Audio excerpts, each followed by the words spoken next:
And thank you all for logging on this evening and joining us. My name is Kate Neal, and I'm a pastoral associate at Sacred Heart and Our Lady Help of Christians Collaborative in Newton, and I'll serve as your MC tonight. A few housekeeping items before we begin. Please keep yourself muted for the duration of the event. We recommend that you set your Zoom to speaker view so that you'll have the best view of whoever is speaking at the time. You can do this by floating your cursor on the top of the screen and clicking the view icon. As this night is meant to be a conversation, we encourage you to utilize the chat function throughout the event to share your questions and comments. During the half-hour conversation portion of this evening, I'll be gathering all your questions and comments from throughout tonight to share with the speakers and attendees. I will do my best to get to as many of those as possible. To submit a question or comment in the chat, float your cursor to the bottom of your screen and hit the chat icon. Presenters and facilitators will not be responding to the chat outside of the conversation portion of the evening. If you have a technical concern that you think we could help you with, please chat directly to our technical coordinator, Phil Mandeville. You can chat him directly by floating your cursor over his picture and clicking on the 3-dot ellipses icon. Thank you so much for your participation, and without further ado, I welcome Sacred Heart and Our Lady's own Good Shepherd, our pastor, Father Dan Riley. Hi, everybody. A warm welcome. I had a wonderfully, thoroughly prepared 3-minute introduction, but I want to hear the speakers more than me, so I'm turning it over to Peter.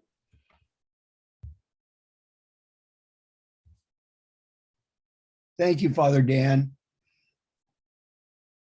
I'm very honored to introduce our first speaker on the humanitarian imperative for creating a world without nuclear weapons, Dr. Ira Helfand. Ira is a physician whose long service of caring for patients in his office and in emergency situations has translated into his global leadership in the effort to do away with all nuclear weapons, the most deadly weapons man has ever devised. Ira has led the International Physicians for the Prevention of Nuclear War, its US affiliate, the Physicians for Social Responsibility, and he's a guiding light in ICAN, the international campaign to abolish nuclear weapons. Dr. Helfand, we're very pleased to have you speak to us tonight from Northampton, Massachusetts. Thanks, Peter, and thanks to everyone from Sacred Heart, Our Lady, for arranging this event tonight and for affording me the very great privilege of sharing this virtual podium with Archbishop Wester, whose recent pastoral letter has really been a light in this otherwise very dark time. You know, back in the 1980s, most people were very aware of the danger posed by nuclear weapons, and they took action to try to end the Cold War arms race, and they were successful. And when the Cold War arms race ended, all of us began to act as though this danger of nuclear war had gone away. It hadn't, of course. The weapons were still there, but I think we were all just so relieved that the Cold War was over, that we didn't want to think about nuclear weapons anymore, and we just put the danger out of mind. But the weapons remained. And over the last 4 or 5 years, the danger they will be used has increased dramatically. Tensions between the United States and Russia, between the United States and China, between the United States and North Korea, between India and Pakistan. In all of these areas, tensions have grown, and with them, the danger that nuclear weapons will be used. And then finally, on February 24th, an actual hot war broke out involving a major nuclear power when Russia invaded Ukraine. And the NATO alliance chose to support Ukraine in its effort to remain independent. These events have brought us literally to the brink of nuclear war. We are the closest we have been since probably the Cuban Missile Crisis in the 1960s. And it is imperative that we understand fully what is at risk here today. So I want to start by describing a little bit what will happen if these nuclear weapons are actually used, the medical consequences of nuclear war. We have found that when we have a conversation about nuclear weapons that uses the medical consequences as the starting point, the conversation is very different than the conversation which the diplomats engage in. They talk about nuclear game theory. And the outcome of that conversation is very different as well. It's very hard for us to understand, to really grasp what a nuclear war will look like. Most of us have images in our mind of Hiroshima and Nagasaki. We've seen the pictures. And these are very important warnings to us of what nuclear weapons can do. But the most important thing that we need to understand about Hiroshima and Nagasaki is that they do not begin to prepare us for the level of destruction that will occur if nuclear weapons are used again. Because if there's a modern nuclear war, it won't be one or two relatively small nuclear weapons on one or two cities. It will be many weapons on many cities. And most of these weapons will be anywhere from 6 to 50 times more powerful than the bombs that destroyed Hiroshima and Nagasaki. We don't know the exact targeting strategy of either the United States or the Russian Federation, but what we do know suggests that a major city like New York or Moscow or Washington would be targeted, again, not with one weapon, but with 10 or 15 or 20 nuclear warheads in the range of 100 kilotons to 800 kilotons, 100,000 to 800,000 tons of TNT. It's very hard to visualize what that would look like. So I'm going to use a model of a single very large nuclear explosion, a 20 megaton, 20 million ton bomb. The megatonnage involved in that model is actually somewhat greater than we expect would be used against most cities. The destruction I'm going to describe is actually a substantial underestimate of what will happen, because you cause more damage if you use many smaller bombs and spread them out more efficiently, if you will, over the entire target area. Within 1,000th of a second of the detonation of that bomb, a fireball would form, reaching out for 2 miles in every direction, 4 miles across. Within this area, temperatures would reach 20 million degrees, hotter than the surface of the sun, and everything would be vaporized. The buildings, the trees, the people, the upper level of the earth itself would disappear. To a distance of 4 miles in every direction, the explosion would generate winds greater than 600 miles per hour. Mechanical forces of that magnitude could destroy anything that human beings can build. To a distance of 6 miles in every direction, the heat would be so intense that automobiles would melt. And to a distance of 16 miles in every direction, the heat would still be so intense that everything flammable would burn. Paper, cloth, gasoline, heating oil, they would all ignite. Hundreds of thousands of fires, which over the next half hour would coalesce into a firestorm, 32 miles across, covering over 800 square miles. Within that entire area, the temperatures would rise to 1,400 degrees Fahrenheit. All of the oxygen would be consumed, and every living thing would die. In the case of New York City, we're talking about perhaps 12 to 15 million people dead in half an hour. And if this were part of a large-scale war between the United States and Russia, that kind of destruction would occur in every major city in both countries. And if NATO were drawn into the conflict, most of the great cities in Canada and Europe as well. All told, perhaps 200, 300, possibly 400 million people dead in an afternoon. In addition, the entire economic infrastructure in all of these countries would be destroyed.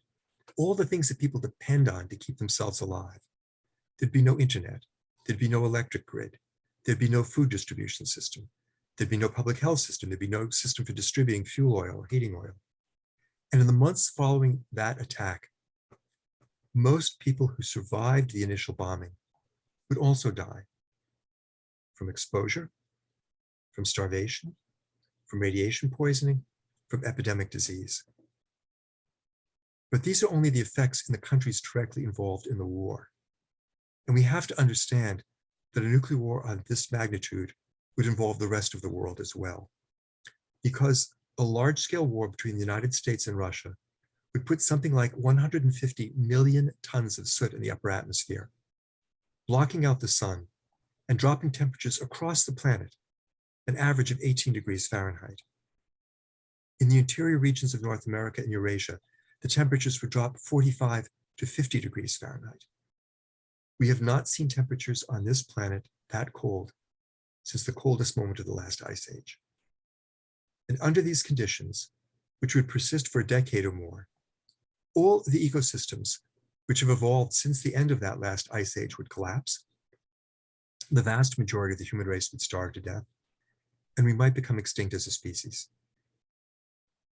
Even a more limited nuclear war, as might take place between India and Pakistan, would be a global catastrophe unparalleled in human history.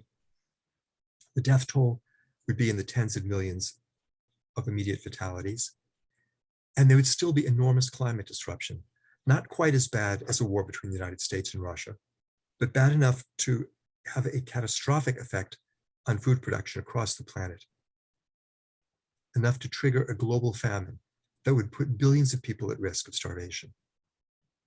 This wouldn't be the extinction of our species, but it would be the end of civilization as we know it.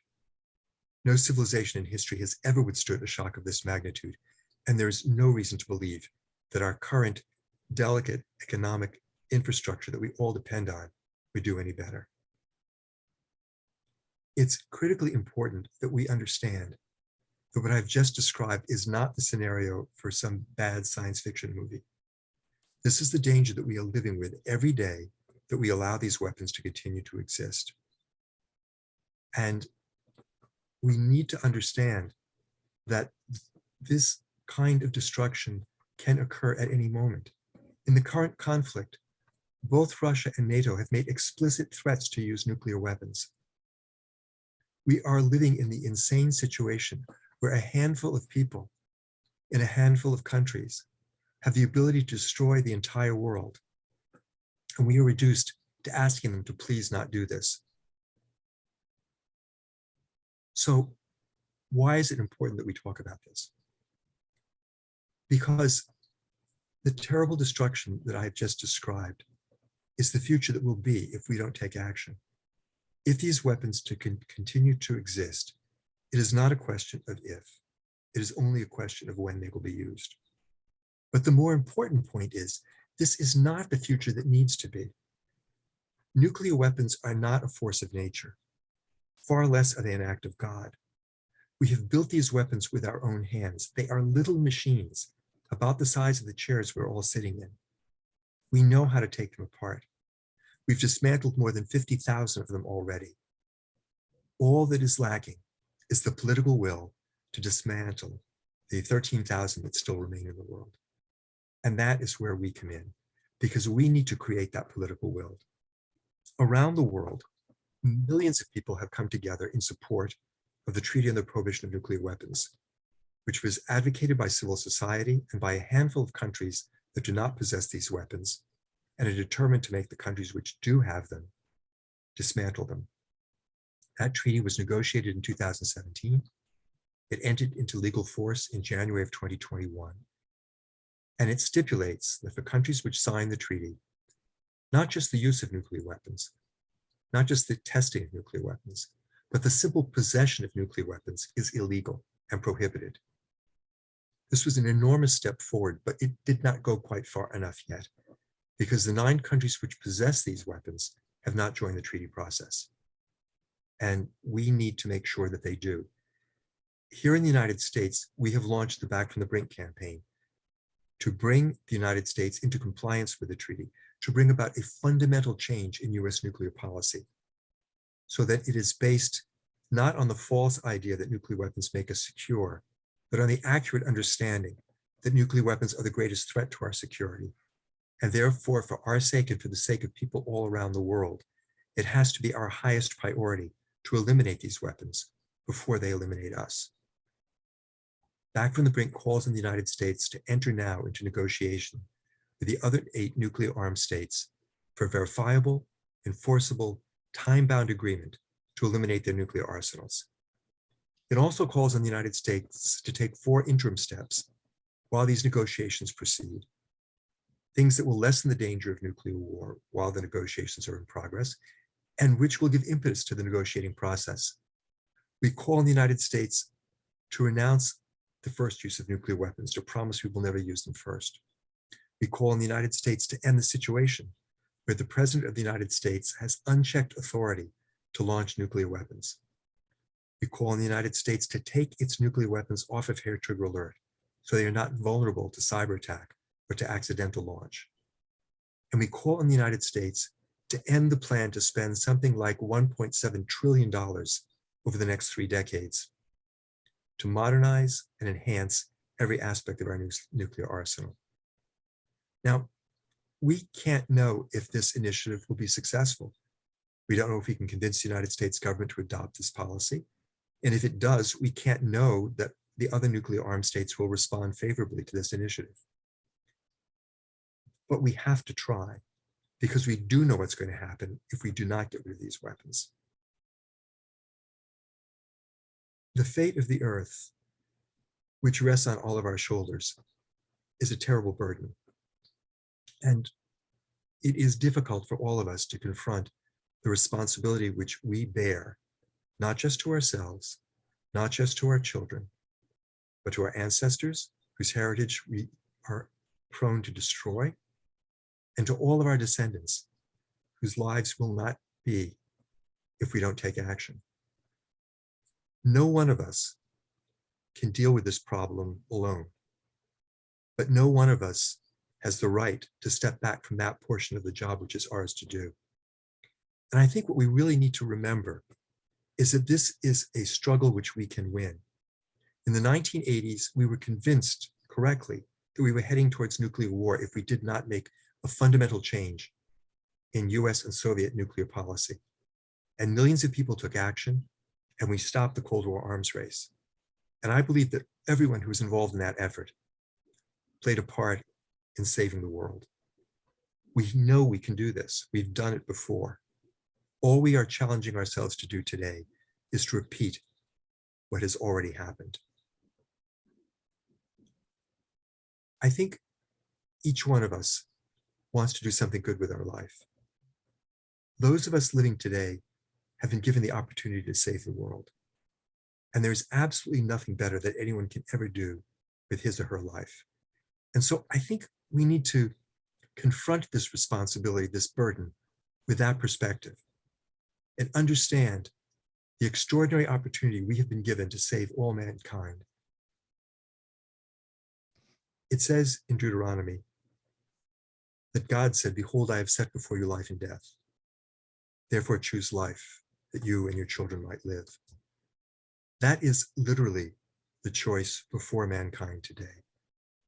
And so let us pray that we choose wisely and that we act with courage and determination and perseverance so that we and our children might live. And let us be buoyed by the hope that we can and will be successful in this struggle. Thank you. Thank you for your work and your words, Dr. Helfland. I'm now going to invite Peter Metz to introduce our next speaker.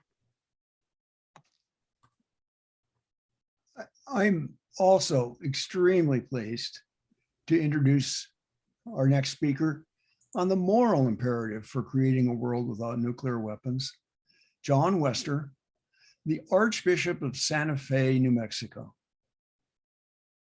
Archbishop Wester is a pastor whose care and concern for his flock, like Dr. Helfand, has translated into action to eliminate nuclear weapons.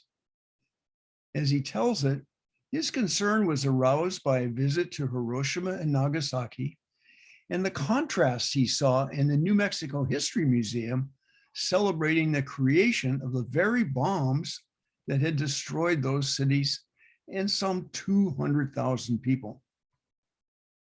This concern and much research, learning, and listening led him in January to issue a remarkable pastoral letter making the case for doing away with nuclear weapons and calling for a conversation on nuclear disarmament in the light of Christ's peace. Like Pope Francis, who has repeatedly termed even the possession of nuclear weapons immoral, John Wester is providing moral leadership on this issue. It was his remarkable pastoral letter that prompted us to create tonight's event.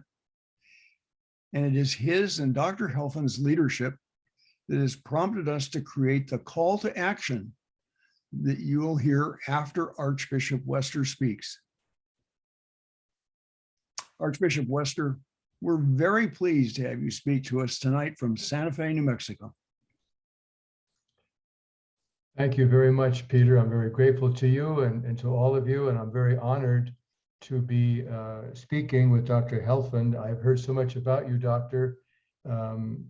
Jay Coughlin is here in New Mexico with me, and it's been a great inspiration to me with a New Mexico nuclear watch, and he speaks so very highly of you in very hushed tones, very reverent tones, and I can see why.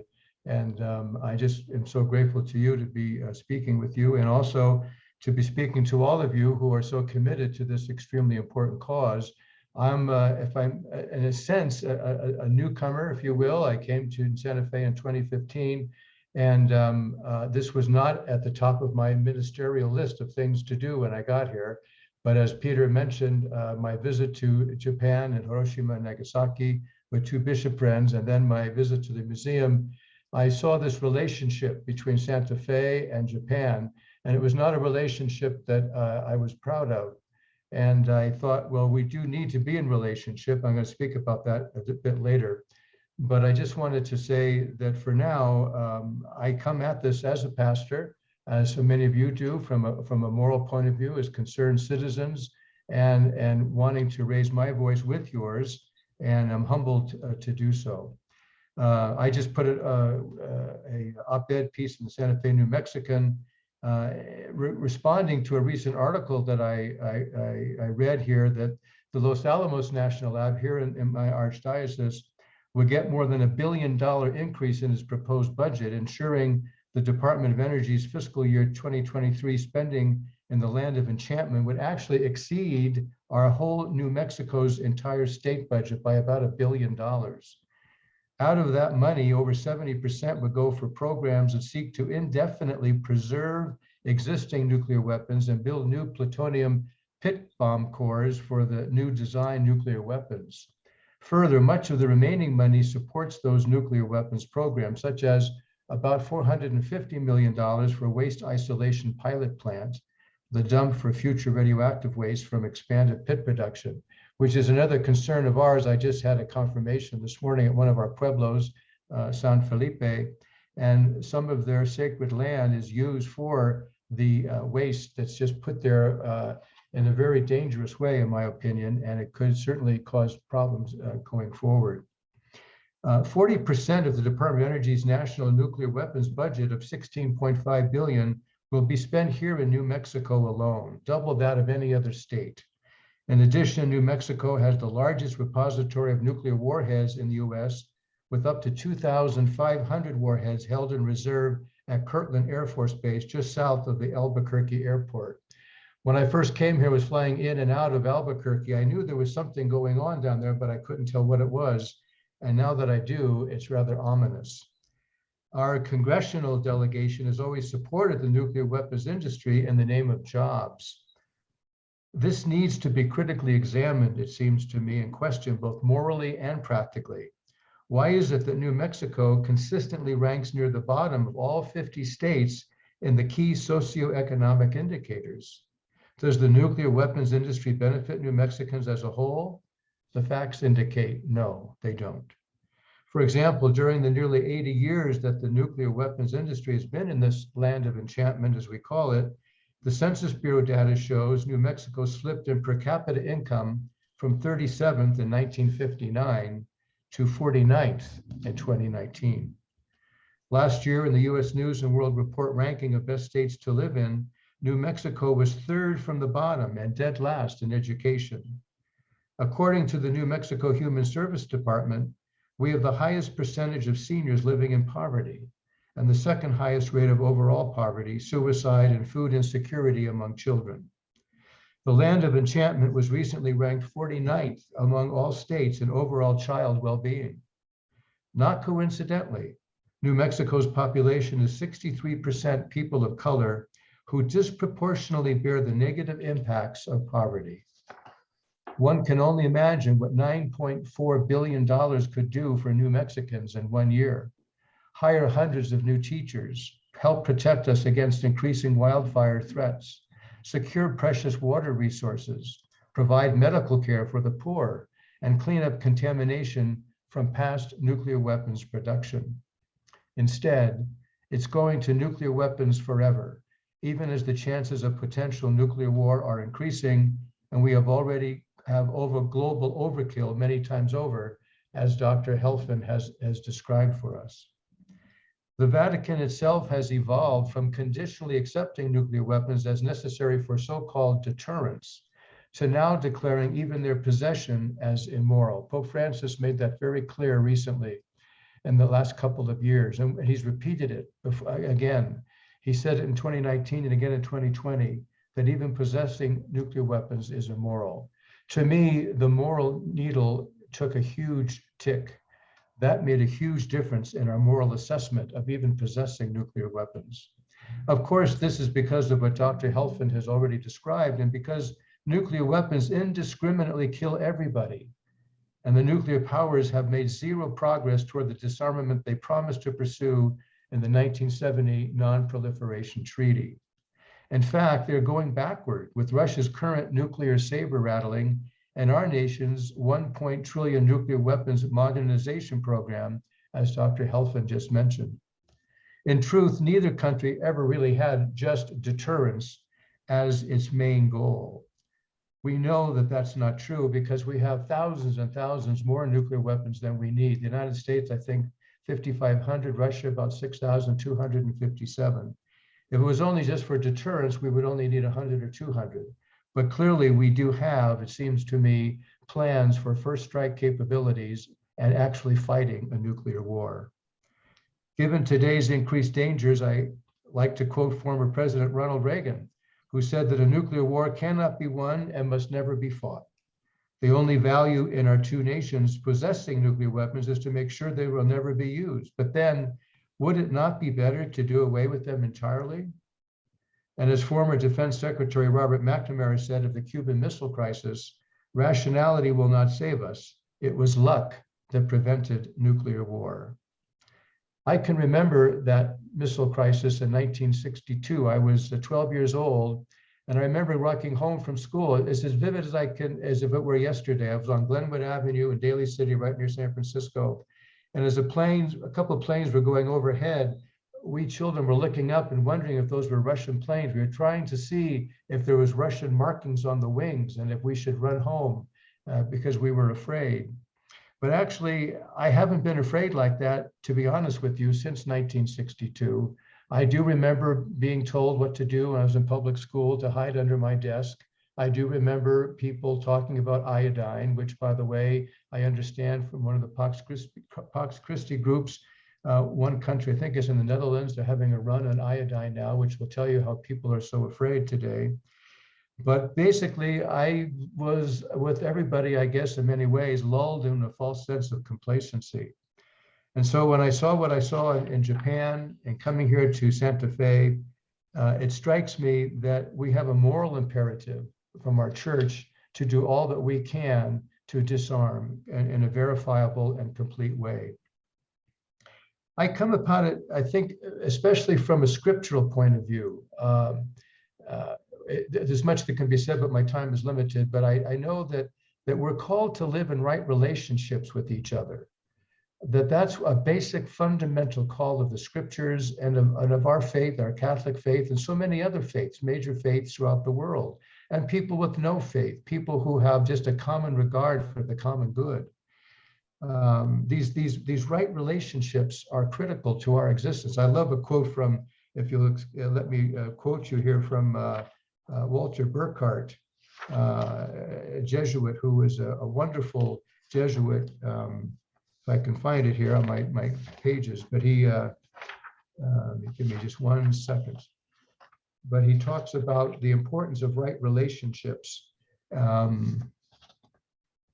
He talks about scripture this way. He said, those who read in the sacred text a surely personal, individualistic morality have not understood the Torah, have not sung the Psalms, have not been burned by the prophets, have not perceived the implications and the very burden of Jesus's message, and must inevitably play fast and loose with St. Paul.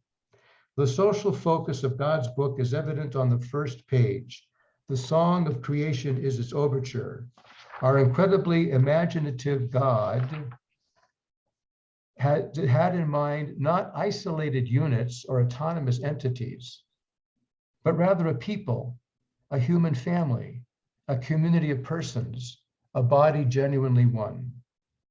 It is clear that nuclear weapons threaten the very fabric of these relationships God intends for us to have.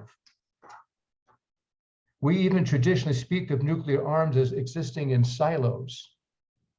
When used, they would certainly force us into silos, fragmenting and destroying the life we hold sacred and relational. In fact, we would be lucky to be alive in silos. And so that's what I think really prompted this writing of the pastoral letter, Living in the Light of Christ's Peace, a conversation to our nuclear disarmament. And in the letter, I try to address those moral imperatives that would help us to do this. Dr. Helfand has laid out for us a very realistic and urgent message that we all should need to listen to. And I think it's bolstered by these other moral arguments that we make. As I said, Pope Francis was so clear in his position that even possessing them is immoral because they have the possibility of destroying our entire planet. If relationships, right relationships, are what we are all about, then we must make this a very urgent matter to get rid of those very things that would destroy every single relationship we have right now, that would destroy every relationship we have with the past, every technical advance, every medical advance, every advance in theology and philosophy. Our whole culture, everything would be completely destroyed. I'm discovering as I come into this more and more, and as I learn from all of you, I'm discovering that two things I see as obstacles in making this moral imperative argument. One, I have people say to me after I give a presentation, well, that's all well and good, but to be honest with you, I've got a lot of problems right now. I'm trying to pay the bills. I'm trying to deal with institutional racism. I'm trying to help my children and not be on drugs and alcohol. And I'm trying to escape this terrible cycle of poverty. And so that's one thing. A second thing that I'm discovering is that people, for whatever reason, I guess it's out of sight, out of mind. Maybe as Doctor says, we've been lulled in a false sense of complacency. But it seems like people just don't understand the destructive power. They don't seem to understand what nuclear weapons are capable of doing. I don't think they understand even how many we have. When I tell people how many weapons we have here in New Mexico, they seem to be very surprised by that. So I think that's why we have to really make our case, not only from the point of view that Dr. Helfand brings out, but also from a moral point of view. Some point to, for example, the just war theory and say, well, the Catholic Church and even our pastoral in 1983 does allow for deterrence and the just war theory. But again, without going into it, I think we can see that nuclear weapons make the just war theory completely obsolete, because the components of the just war theory talk about balance. They talk about wars being fought with balance. They talk about not targeting innocent civilians. They talk about not going beyond what the first perpetrator did. And all of these things are impossible with nuclear weapons. We can't have selection of say, we're going to destroy these people, but not those people, as Dr. Helfand has pointed out. The whole just war theory goes out the window. I think also we have to make the case for the money that's been being spent and continues to being spent on nuclear arms and that whole nuclear arms industry and the whole weapons industry in general. Again, imagine what that money can do for the poor. and for all those who are in need, and for teachers and things that we need. President Eisenhower said many decades ago, every gun that is made, every warship launched, every rocket fired signifies in the final sense a theft from those who hunger and are not fed, those who are cold and are not clothed. This world in arms is not spending money alone. It is spending the sweat of its laborers, the genius of its scientists, the hopes of its children. This is not a way of life at all in any true sense. Under the cloud of threatening nuclear war, it is humanity hanging from a cross of iron. I believe also that we need to take seriously Christ's message of peace. My fear is that for too long, we have watered down Christ's gospel of peace. I realize this is a complicated question. It brings into mind things like self-defense and things of those nature. It's a very difficult moral question. But Reverend Martin Luther King, I think, spoke eloquently about this. He said that some people say that, well, loving our enemies sounds idealistic. But he said Jesus was not an impractical idealist. He was a practical realist. I think that we have to have peace as a primary goal. Today's gospel for us, I think, says it all. Jesus says, love one another as I have loved you. We have to stop watering that down and take it seriously. And we have to realize that nuclear disarmament, verifiable nuclear disarmament, is something that is of the utmost urgency, because there's no way we can love each other as God has first loved us if we don't exist. I believe that in all of this, it's important for us then to really underscore the urgency. And I think I was touched very much by Dr. Helfand's reflections and talk, by the urgency of this matter and by communicating to people the urgency of the matter. As I pointed out earlier, you know, a lot of the reason we haven't had even worse catastrophes is really luck. We've had several here in Albuquerque. Decades ago, a nuclear bomb was dropped accidentally. And the only reason that it didn't detonate was that because there were 3 fail-safe switches, evidently, from what I've told. There was one low voltage switch, 2 of them failed, but the 3rd one did not, a little low voltage switch that did not. And because of that, it didn't detonate. And because of that, thousands of people were not killed. And so I think that we need to really underscore the urgency of this matter. And I think that the tragic and horrific situation in Ukraine does just that, sadly. Nuclear weapons are already being used today. Even though they're not being detonated, they're certainly being used as blackmail. And the very threat of them being used is something that is placing the entire world in a state of fear. And so I join all of you in making this plea that we do what we can, everything we can, to make this urgent for all of us, and to do what we can to do what we did before, as Dr. Helfand said, to really get everybody to support the TPNW, to support nonproliferation and verifiable nuclear disarmament, universal. I was interested when I went on the website, and I'll conclude with this, of our New Mexico Nuke Watch. They had a quote from General Omar Bradley. And as I'm getting into this more and more, I'm fascinated by some of the quotes of the scientists and generals who have an idea of the destructive power of nuclear weapons. General Bradley says, I'm sure many of you know this, but he said, ours is a world of nuclear giants and ethical infants.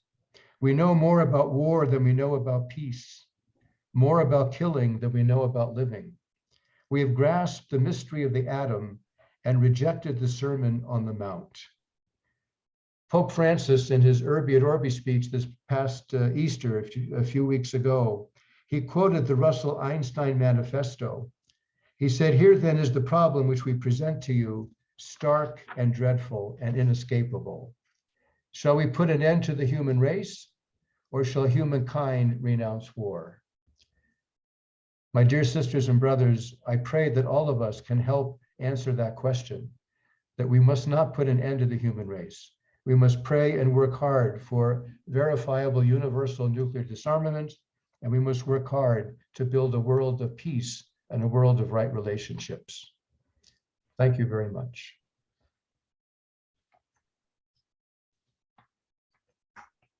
Thank you, Archbishop, for your words and for your work. And Now it's my pleasure to introduce Pat Ferrone, who is from Pax Christi, Massachusetts, and St. Susanna's in Dedham. And she is going to lead us in a call to action.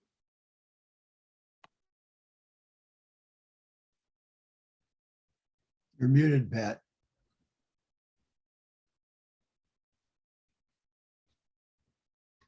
All right.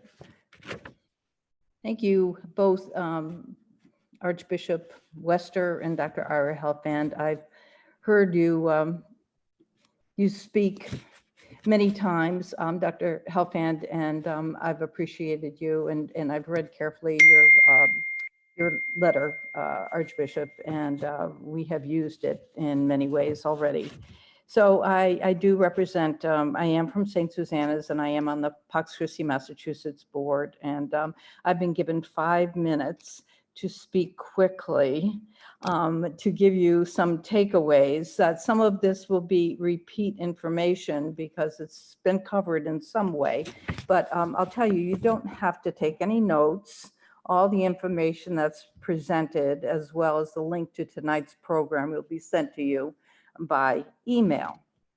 So let's start with the pastoral letter itself. We have read it at St. Susanna's and had a great discussion group, and it was so very well received. So we can tell you to please share the pastoral letter widely, send out the link to others, or purchase the beautiful copies from Pax Christi USA. Bloom where you're planted, meaning start close to home with parish groups, friends, book clubs, family, whoever comes to mind, to discern, and then discern how to widen your reach to get it out to all kinds of other people. Ask parish priests and ministers to read the document and to speak up. It surely is time that we begin to hear this message from the pulpits of our churches. We rarely do, and that is truly a shame. So it is time for us to ask them to speak up, and if they don't, ask if you can do it yourself, perhaps after the conclusion of the Mass. Ask your bishops to endorse the letter. Write articles for local papers, and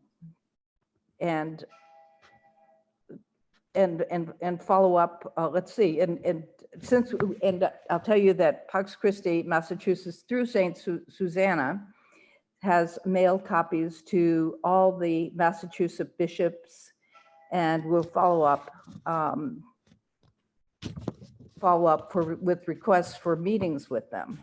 Buy copies as gifts, put quotes in bulletins, start conversations, and keep them going.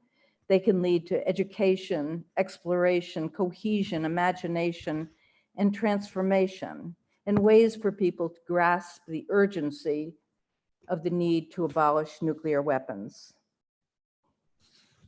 Sign up for the upcoming Pax Christi USA study group, which will begin on May 17th. This is a way to expand your horizons and meet other people who are doing this work. Secondly, add your support individually or encourage your parish or town to sign on to the Back to the Brink campaign. This is a very important grassroots coalition effort composed of individuals, organizations, and elected officials working to secure common sense policies that put restraints on nuclear weapons as an interim step toward their total elimination. I would like to mention that the town of Needham, where I live, has actually done this, has endorsed the Back to the Brink campaign, and that was a hallelujah moment for all of us. I won't ask Phil to put the 5 asks of the Back to the Brink on the screen because it already has been mentioned, and you'll get the links when you get the handouts by email. In Massachusetts, I can tell you that 18 towns have already endorsed the effort, including Boston, Brookline, Newton, and Needham, and many faith, peace, health, and environmental groups around the country have also done this.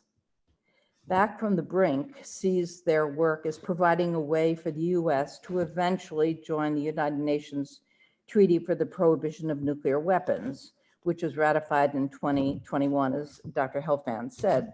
Currently, I thought this was interesting, currently 60 state parties have ratified the treaty, and a further 29 have signed on, but not yet ratified. This represents 45% of all global states, which is, I think, a pretty remarkable number for the number of years that this effort has been put forth. The Vatican, through Pope Francis, was the first signatory to this treaty. I would suggest that you take time to read the unique approach in the creation of the TPNW, started by bringing the smaller states, the little guys, the ones with not as much power as the nuclear states, on board. Back from the Brink uses a similar approach, starting with just ordinary people, building coalitions to stand up and resist our nuclear arsenals.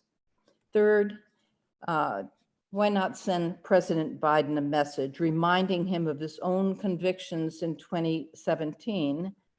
You could say something like, President Biden, now more than ever is the time to act on your words. Quote, as the only nation to have used nuclear weapons, we bear a great moral responsibility to lead the charge to a world without nuclear weapons. I'd add a suggestion of my own, and I saw that this person was in one of the boxes here, and I'd suggest reading Art Laffin's recently republished book, The Risk of the Cross, Living Gospel Nonviolence in the Nuclear Age. It reminds us that our efforts must arise from a commitment to the nonviolence of Jesus and from a desire to transform the manifestations of all violence through our embrace of God's unconditional, all-embracing love that will help us to resist all that destroys life. And finally, I'm reminded of Phil Berrigan's words. It's as simple as this in terms of where our heart should be as faithful Christians in this case. At the center of Christian life is the commandment, thou shalt not kill, and its affirmation, love your enemies. He adds, if enough Christians follow the gospel, they can bring any state to its knees. Our question is, can we be part of the enough that entangles the powers that bury our children? Thank you.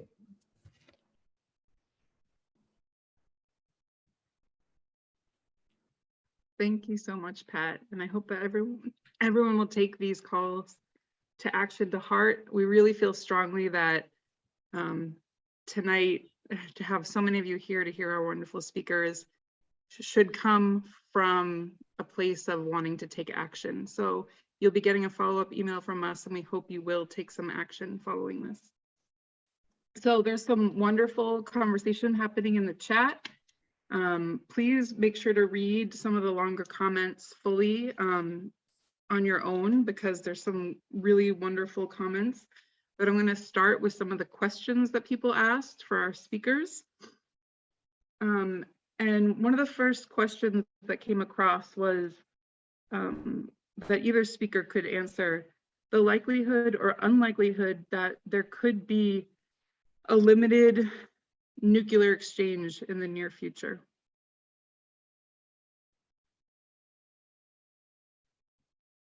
I could take a stab at that. I'm not sure if the thrust of the question is whether there could be the use of nuclear weapons or whether it would remain limited. I think there's certainly a great danger that nuclear weapons might be used. Their use has been threatened repeatedly on the Russian side, and NATO has responded to that with nuclear threats of its own. And I think the conversation, the talking points made by world leaders around this are really frightening. They just, this discussion. So this is somehow normal that nuclear weapons might get used in this conflict. I think it's much less clear what will happen if a nuclear weapon or more than one nuclear weapon is used. War games that have been done in which NATO and Russia were directly involved in the conflict, any time that a nuclear weapon has been used by either side in these war games, they have always escalated to large-scale all-out nuclear war. It might be different if a nuclear weapon were used against a non-nuclear armed state like Ukraine. It's possible that would not escalate, but we certainly don't know that. And I think the simple fact that we have to entertain this question underlies the insanity of the situation that we have allowed to exist. As Archbishop Wester pointed out in quoting former Defense Secretary McNamara, we're not here today because we know what we're doing, because we've had wise leaders or a sound doctrine or infallible technology. We're here because we lucked out. It was luck that's prevented nuclear war. And the current policy of all of the nuclear weapon states is really nothing more than a hope for continued good luck. And our luck isn't going to last forever. And so I think that the situation, there's not a whole lot we can do about the immediate situation. The events are moving very quickly. We have, unfortunately, not enough leverage over the governments involved. But there are some things. My organization, International Physicians Prevention of Nuclear War, joined with 17 other Nobel Peace Laureates in a call for NATO and Russia both to pledge that they will not use nuclear weapons under any circumstances in the current conflict. That statement was placed on the Avaz petition site and got 1,070,000 signatures so far, pleading with the leaders of these nuclear armed states to promise they won't use their weapons. They haven't been willing to do it. They haven't responded at all to this statement. And I think that it's worth continuing to put pressure on them along these lines to demand that they commit publicly to not using the nuclear weapons. But more importantly, if we're lucky enough to get past this crisis, I think we need to make sure that we are never again in a situation like this. And that means we've got to build the movement necessary to get rid of these weapons once and for all.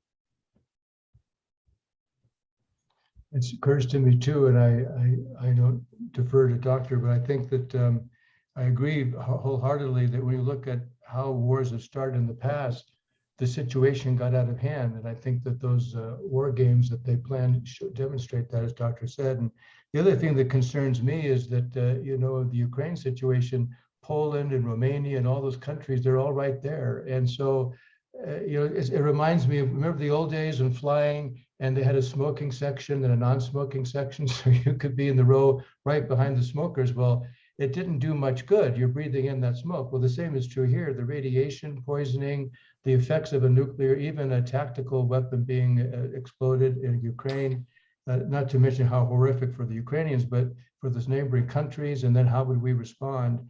It's fraught with peril. Thank you.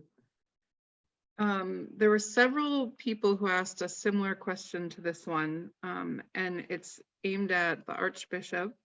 And it was noted in one comment that what you said about the just war theory and the moral imperative links beautifully to the gospel that many of the Catholics in your archdiocese would have heard today, Jesus' commandment to love one another as I have loved you. And several people wanted to know how other bishops have received your letter. Have they embraced it? What will it take for them to embrace it? And how can we work with our pastors to see this issue as a life issue?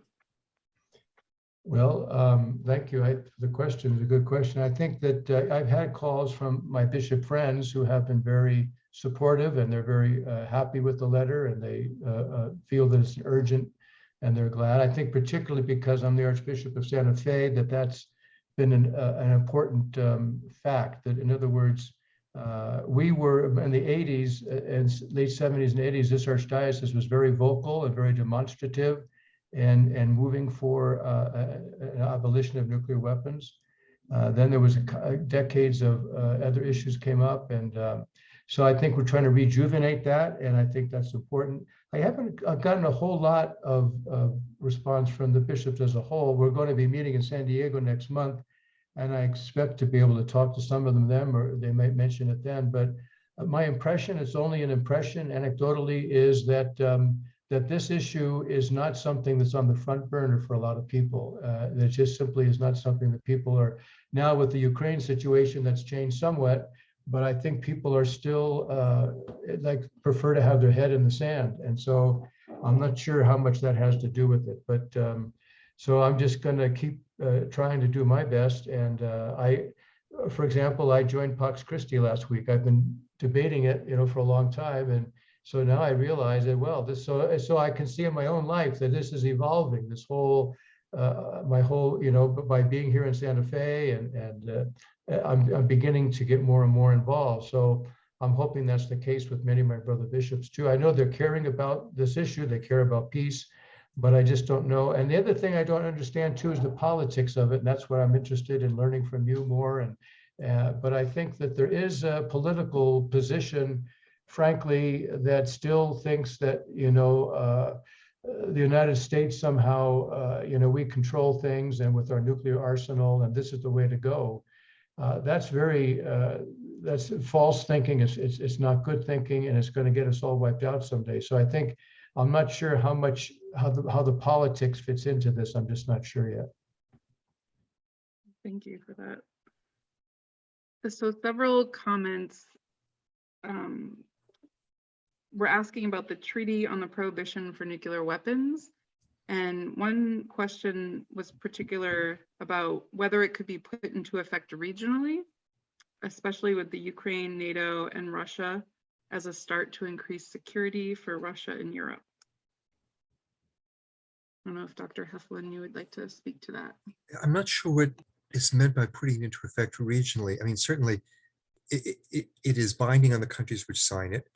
So there are already areas like Latin America where many countries have signed and ratified the treaty, where it is effectively in place. The role that it can play in the conflict in Ukraine, certainly, if Russia and Ukraine both signed it, they would be eliminating on the Russian side the nuclear arsenal, on the Ukrainian side the possibility of ever having one. That might be something that would help to reassure people on both sides of that conflict. But I think that the really critical role that the treaty is playing right now is to help us all to stigmatize these weapons, to get past the idea that Archbishop Wesley just referred to, that somehow or other it's okay to have these, which is a very widespread notion. There are a lot of people here in the United States in particular, but in other nuclear armed countries as well, who believe that there is a certain value in having these weapons. They confer prestige, they confer power, they enable the countries that have them, as we're seeing with what the Russians are doing in Ukraine, to bully their neighbors and hiding behind this nuclear shield. The United States has done this on a number of occasions as well. The role that the treaty can really play at this point is to point out that these are not weapons which are accepted by the world, that it is not something that makes you, one of the big boys to have nuclear weapons, that rather these are and should be seen as a badge of shame. The countries that have these weapons are the true rogue nations in the world. And that stigmatization process is really critical in creating the public will within the nuclear armed states to force their governments to get rid of the weapons. So I think that's the critical role that the treaty can play right now. And we need to universalize it. We need to get as many countries that haven't signed and ratified yet to do that. And we need to build pressure within the nuclear armed states for them to sign and ratify as well.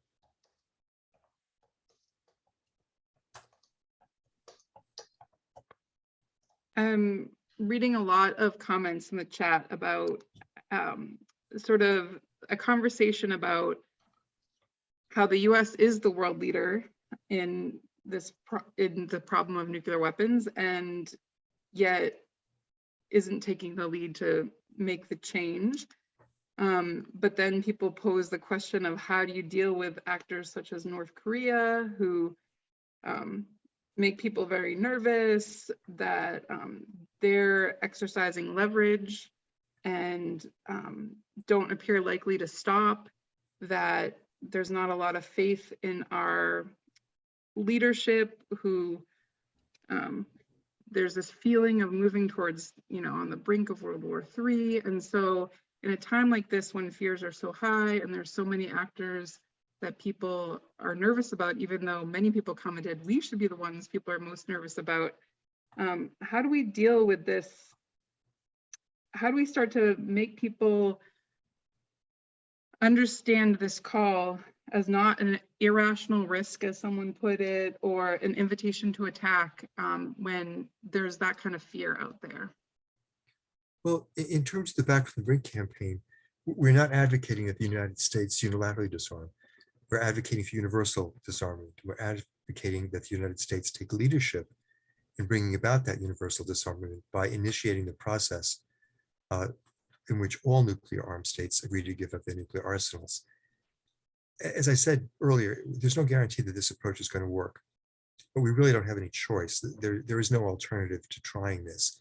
And there is the very positive experience of the 1980s when, at the height of the Cold War, with incredibly tense relations between the United States and the Soviet Union, Mikhail Gorbachev reached out to the United States and said, this is crazy. We're going to kill each other and the whole world with us. We need to stop this. Will you talk about this? And he was fortunate that Ronald Reagan, which surprised many people, including most of his supporters, said, yes, we need to talk about this. Because, as Reagan had observed, nuclear war can't be won and mustn't be fought. What we need to have happen today is somebody to play the role that Gorbachev played in the 80s, to say the emperor has no clothes, that the situation is insane, and that we need to do something very, very different. It could be somebody, it could be President Xi in China, it could be President Putin in Russia. I don't think it's going to be either of them that provides the leadership. And so it somewhat defaults to the United States, of the three major world powers, to play a leadership role here. And that's what we need to have the US do. We need to have us say publicly that we are actually actively going to seek the elimination of nuclear weapons, something which the United States has never done before, and hope for the best. And we need to do everything we can to support that initiative when it takes place, understanding that there's reason to be hopeful, because against all the odds, it worked in the 1980s. We get asked all the time about, what about North Korea? What about Iran? I shared the view of somebody who put in the chat, in some ways, they're not the problem. I mean, they are a problem, but the real problem is the United States and Russia. We're the ones that have most of the weapons. And we need to provide leadership on this.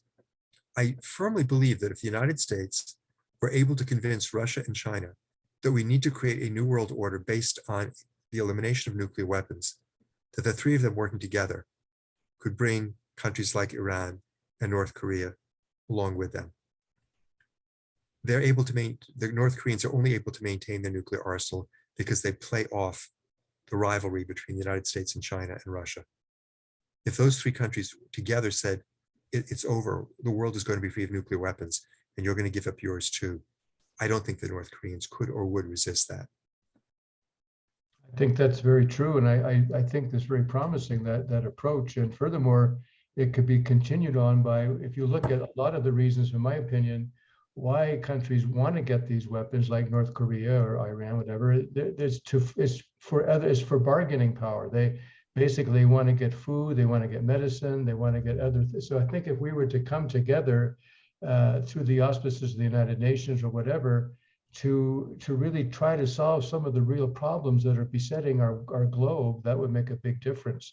The reason that people are forced immigrants in our world today, there's a disproportionate distribution of food and medicine. And so I think these are the things that also have to be considered. It's not just the nuclear weapons, it's what the nuclear weapons seem to give to people. I think Dr. Helfand's point there is well taken.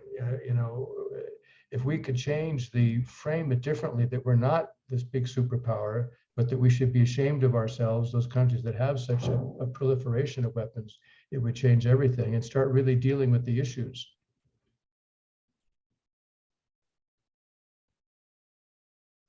In the chat, several people are urging people to follow different bills in the House and Senate to urge President Biden to commit to action. And one of the questions that came out of that is, what wording would you suggest we use when speaking to legislators or trying to move these leaders? Is there any particular wording that is most effective? I think there are a bunch of different messages that can be important. For some people, the incredible economic waste is a critical issue. For some people, the moral arguments that Archbishop Wester has articulated so beautifully are an important argument. For some people, the security issue arguments that I've focused on, I think, and I think it's appropriate to raise all of these because they all have great validity. There are, we had a back from Brink bill in the legislature here in Massachusetts, which was killed in committee, unfortunately. But there is another bill before the Massachusetts legislature to set up a commission to study what the effects of nuclear war would be on Massachusetts. And I would urge people who in the audience who are here in Massachusetts to contact their state legislators and ask them to support the bill to establish a commission to study the implications of nuclear war for Massachusetts. And I think this could be a model for other states as well. It will create a commission that will hold hearings, that will do public education work, and that will draw attention, needed attention to this issue. I think among those issues that, Doctor, you bring out is, I know here in New Mexico, I think the language that we would use would be for the jobs. That's an issue that comes up a lot with people, that if we don't have this money for Lawrence Livermore in California and Los Alamos and Sandia here in New Mexico, then all these jobs will be lost. But I think it's quite clear, and I've talked to, and I'm going to have a meeting up in Los Alamos with concerned Catholic scientists shortly, I hope. But I think that's one thing that we keep emphasizing, that my understanding is, as I get more into this, is that there will be a proliferation of jobs in the labs because we have to have the universal verifiable disarmament. And so we have the technology and the ability to create those systems and technologies that will enable us to verify that. And so that I think the jobs will be there. But I think that's another something we can't ignore that either. That's very important for people. And that, I think, it's back to the other, I think as you get more and more into this issue, you realize we're dealing with the life and death issue, which really, we see this as the most important issue right now. And it is, I think, in our world, the most important issue. However, people see other issues as more important. So we have to show them that we do understand that we can't ignore that. And I think part of the other language, I think that's important, and I'm still struggling with a bit, but I know that some, especially from the religious point of view, talk about the whole question of the gospel of peace. And Dr. Helfand pointed out that, and in my letter, we're not calling for unilateral disarmament. From my beginning discussion with people, I think that would be, that wouldn't go over. I think we have to look realistically how this might happen.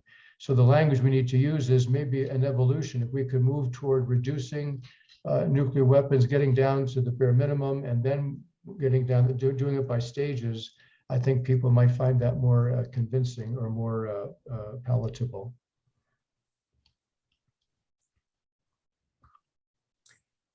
To follow on that, I think the one thing that the United States could do unilaterally right now would be to state unequivocally that nuclear weapons do not make the world safe, that they are the greatest threat to our security, and that it has got to be our highest priority to eliminate these weapons.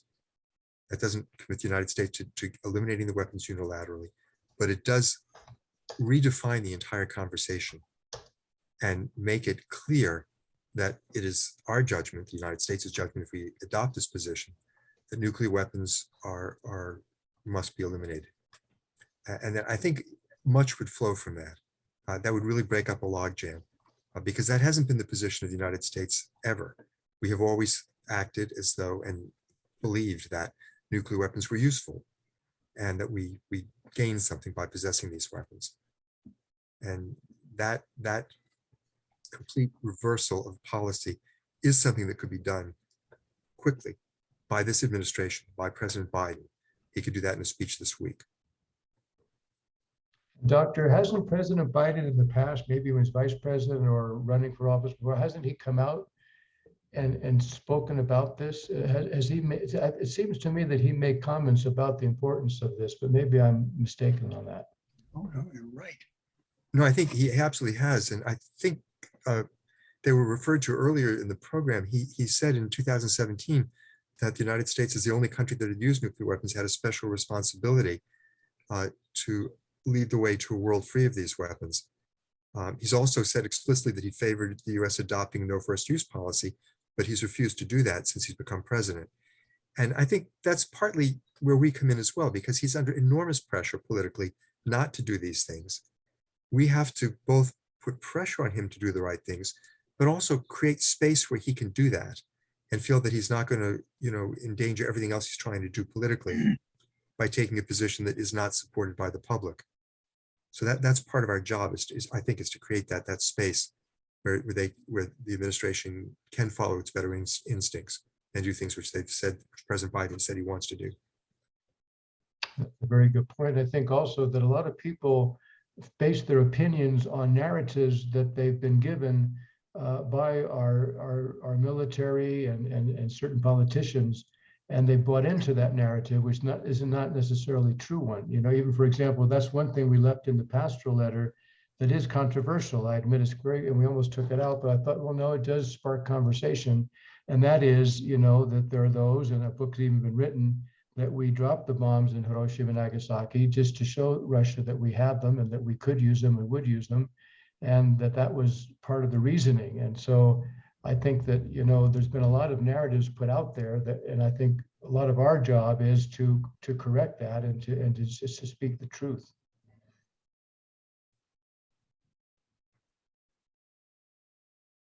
There was a exchange in the chat about the idea of atoms for peace, harkening back to President Eisenhower's 1953 proposal to share nuclear technology for power with developing world.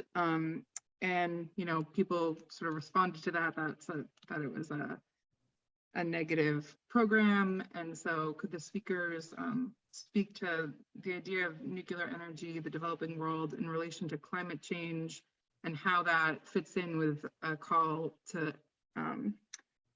disarm? I think nuclear weapons and nuclear power are somewhat separate issues, but they're also very closely related. The technology necessary to build and run a nuclear power industry is essentially indistinguishable from the technology needed to create fissionable materials for nuclear weapons.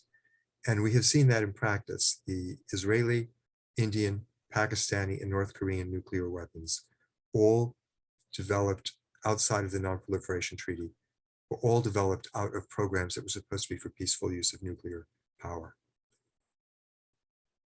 We have to understand that if we promote the spread of nuclear power technology around the world, we are creating conditions that foster the spread of nuclear weapons as well. It's really as simple as that. And the argument is being made now in the face of obviously the great climate crisis that we need to have nuclear power in order to deal with that. I think there have been a number of very good studies that have shown that we can have a carbon-free future without resorting to nuclear power. And then in fact, every dollar that we spend on nuclear power would generate much more energy if it were spent on conservation or energy efficiency or true renewables. And so the money that's spent on nuclear power today is essentially being diverted from the real solution to the climate crisis. So from my point of view, I think that it is not useful or good for us to promote nuclear power. In fact, it's quite dangerous. And I think too, from a religious point of view, from my perspective, another tangential argument might be, or at least an attitude, I remember hearing from a scientist, a Catholic nun years ago. She had a PhD in science, and she was talking about the fact that there has to be a certain humility on the part of humanity as we discover more and more revealing the scientific wonders that God has created, and that we as human beings are capable of developing. And that humility comes in when you talk about nuclear weapons or nuclear power plants. We're dealing with something that's very dangerous and very volatile, and as the doctor said, the connections are very clear. And also in terms of what we do with the nuclear waste, I know I've attended, when I was in Utah, the Energy Solutions took me out there and gave me a slideshow presentation. But even as a layman in this, many questions popped into my mind. There were many question marks about how safe the storage of these radioactive materials would really be in a massive earthquake or something of that nature. And I think that we have to have a certain humility and realize that just because we can do something doesn't mean we should do it. And I think we have to pull back from things that have the potential of being so destructive. I think, Archbishop, that point about our need for humility is really important. You know, human civilizations existed for maybe 5, 7, 8,000 years. The radioactive materials that we produce in nuclear power plants remain dangerous for hundreds of thousands of years. And there's a certain real lack of humility in our assuming that we're going to know how to deal with this problem into the indefinite future, into a time span that greatly exceeds our entire human history as a civilization. We're creating these toxic materials that generations and generations and generations in the future are going to have to live with. And we don't have a solution. We don't know how to store them safely. And the assumption that we'll just figure it out somehow is really not very humble.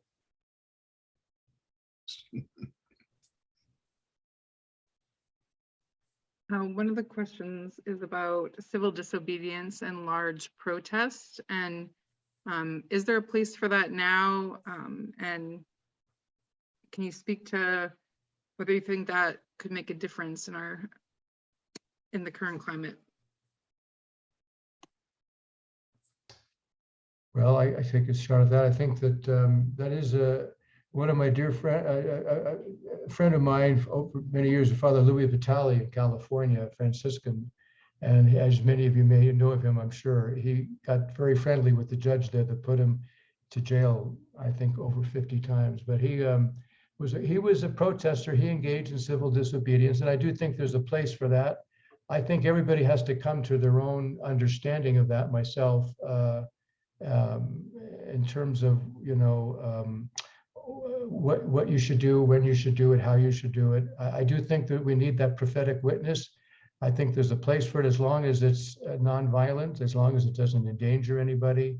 I do think it can get people's attention, but I think it just depends on your position. You know, if you have children dependent upon you, then you're in a different position than if you're a single person, let us say. And so anyway, but I think that there is a place for the prophetic, and I admire people who are convinced. I think also you have to look at it strategically. Sometimes such events engender more enemies than friends. I know I'm from San Francisco originally, and people would sometimes close the Golden Gate Bridge, and we're trying to get to work.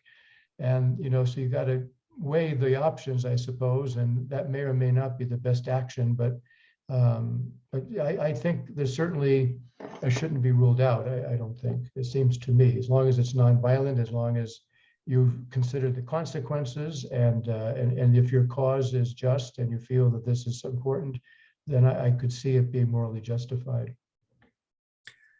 I think in terms of civil disobedience, the critical question is just that. Is this something which is going to actually advance the effort to bring about change? Are we undertaking the civil disobedience because it's going to be effective rather than because we just want to make a moral statement? And I think it can be a very effective tool, but we need to look at it carefully and decide whether this in fact is going to advance the conversation that we're trying to advance. There are other things that people can do short of civil disobedience that can be very, very effective. Pat Ferrone mentioned earlier that you know, the town of Needham had passed a resolution supporting Back from the Brink, one of the 17 towns in Massachusetts that have done so. I don't think she mentioned, I may have missed it, that also Santa Susanna Church, which I think is also in Needham, has also adopted a resolution supporting the Back from the Brink campaign. And one of the most effective things I think that could happen would be if many parishes across the state explicitly endorse the Back from the Brink campaign. That could have a huge impact on moving the state legislature, which, as I mentioned before, chose not to even vote on the Back from the Brink resolution this year, and could have a huge impact on our congressional delegation. and build the kind of clear public support that our leaders seem to feel they need before they can do what they know is right.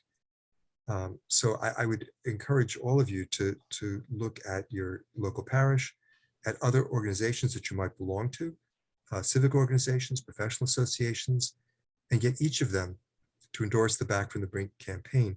There are over 400 organizations nationwide, from local church groups, national faith groups, labor unions, professional associations, Rotary clubs that have endorsed this campaign, and would like to see that number grow to 1,000 or 2,000 in the next couple of years.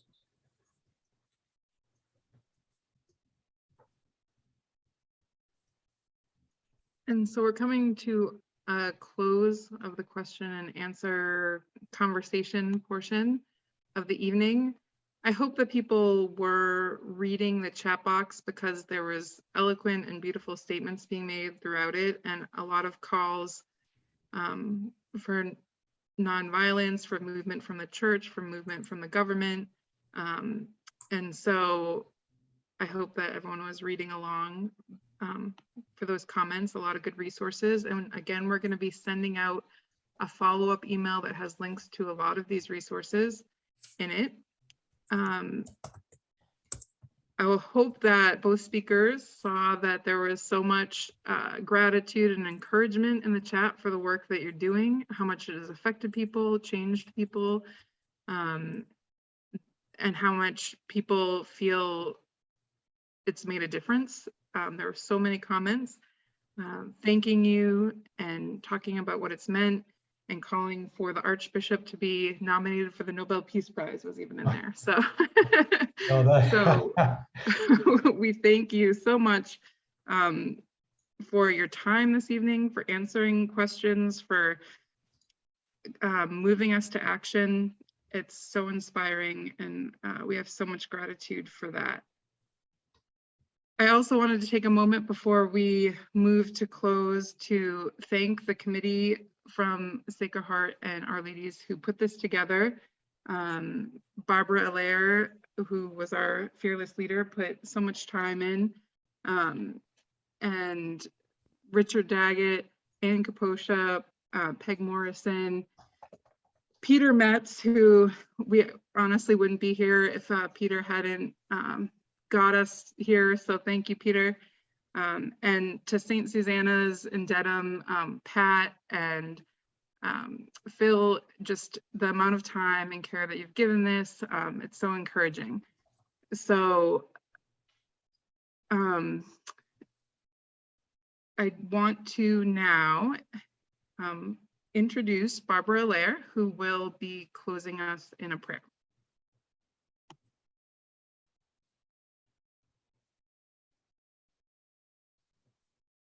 I come to this also full of gratitude, and I think all of us are full of gratitude. And so this prayer expresses that.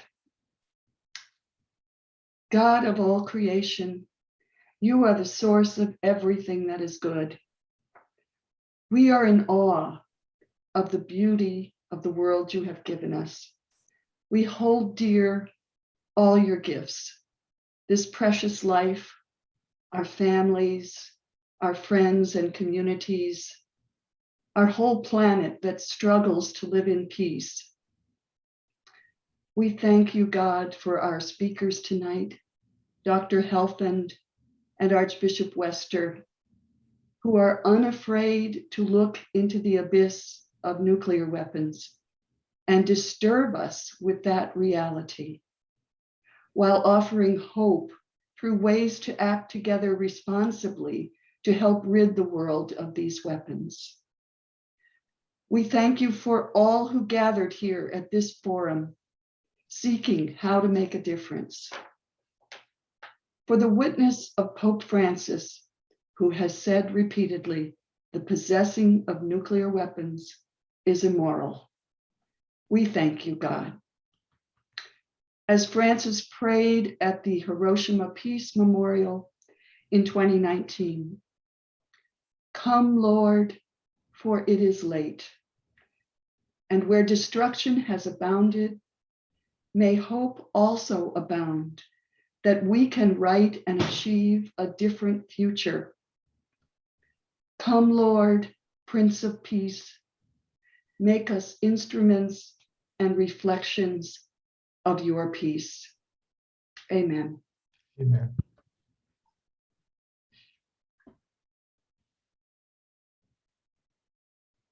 Amen. Thank you all for your time. We formally adjourn now and you're free to go. We're not going to slam the door closed on you though. So I'll be here for a few moments if you had a question or you were trying to share something with us. But thank you again to our speakers. This was so moving, enlightening, and inspiring. So thank you.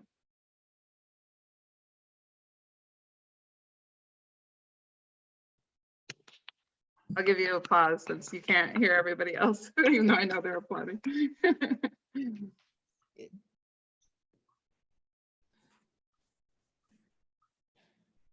And someone asked me if some of what I was saying was in my private chat, and this was recorded, so I think some of the chat will be captured in that. I'm not totally sure, but most of what I was saying was to everyone though, so you should have been able to see it. And if you want a chance to read the chat before you leave, you can hit the ellipses in the chat. You can save the chat to your own desktop and you can read through them if you didn't get a chance.